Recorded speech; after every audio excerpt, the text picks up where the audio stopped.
எப்போவுமே திரு ராமதாஸ் ஐயா அவர்கள் என் மீது வந்து ஒரு ஒரு எப்படி சொல்கிறது, திறமைசாலி, இளம் வயதில் ஒரு திறமையான பேச்சு, அரசியல் புரிதலோடு இருக்காங்க அப்படின்னு ஒரு மூத்த அரசியல்வாதியாக என் மீது மிகப்பெரிய அபிப்பிராயம். என்னிடம் அவர் பார்க்கும் போதெல்லாம் சொல்கிறது, எல்லாருமே ஓப்பனாக பாராட்ட தயங்குவாங்க. ஆனால் என்னை பாராட்ட அவர் தயங்கவே இல்லை. என்னம்மா வெடிகுண்டு மாதிரி பேசுகிறீங்க அப்படிம்பாரு. கைத்தட்டு பேசவே விட மாட்டாங்க போல், கைத்தட்டை நிறுத்தவே மாட்டாங்களேம்மா நீங்கள் மைக்கில் வந்து நின்று அப்படின்னு. இதையெல்லாம் வந்து சில கட்சிகள்லாம் சொல்லுவாங்க, யாரையும் பாராட்ட மாட்டாங்க அப்படின்னு.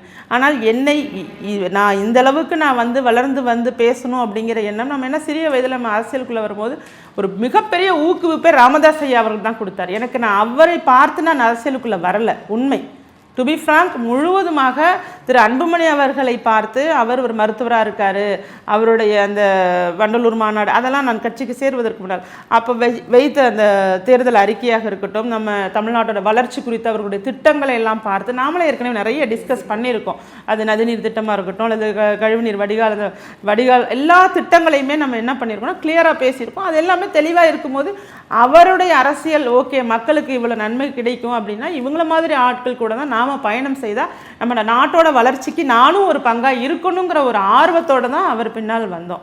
பட் இந்த அரசியல் அப்படிங்கிறது என்னங்கிறது இதனால் வரைக்கும் நிறைய இருக்குது. நாளுக்கு நாள் நொடிக்கு நொடி நாம் கற்றுக்கொண்டே தான் போகிறோம். அந்த இடத்துல ராமதாஸ் ஐயா அவர்கள் மீது இன்றளவும் எனக்கு மிகப்பெரிய அதீத பாசம் இருக்குது. நான் அதுக்காகவே பேசுவேன். யாரும் என்னை பேசக்கூடாதுன்னு சொல்கிறதுக்கு யாருக்கு இங்கே உரிமை கிடையாது. நான் அப்பான்னு தான் கூப்பிட்டேன். 2 ஆண்டுகள் நான் கட்சி ஒரு முறை கூட நான் ஐயா என்று அழைத்ததில்லை. ஐயான்னு நான் கூப்பிட்டதே இல்லை, அப்பா என்று கூப்பிட்டேன். அதுக்கு அவரும் அப்பாங்கிற வார்த்தைக்கு நீ எனக்கு பொண்ணு மாதிரி அப்படிங்கிறதையும் நிறைய முறை சொல்லியிருக்கிறாங்க.